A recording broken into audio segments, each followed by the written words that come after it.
Pues nada, muy bien, ya estamos a la mitad del camino, en el refugio de Monfalcó.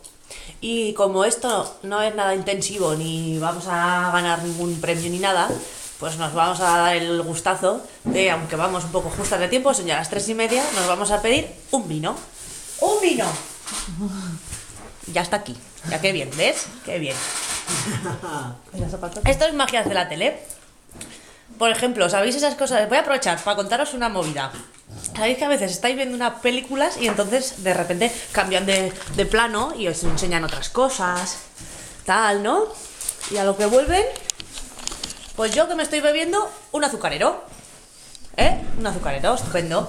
Y vuelven a dar vuelta y os cambian de plano y os enseñan otras cosas y pues mira qué bien, por aquí, por allá. Y a lo que vuelve otra vez la escena, pues yo me estoy bebiendo la bota, Pues nada, esto se llama salto de récord. Qué tontada os he enseñado, Pues venga, luego nos vemos otra vez en el camino, no os vayáis. Se llama beber demasiado vino, Sí, es verdad, me lo han puesto en palmero y ya llevo la mitad. Brindis. Adiós.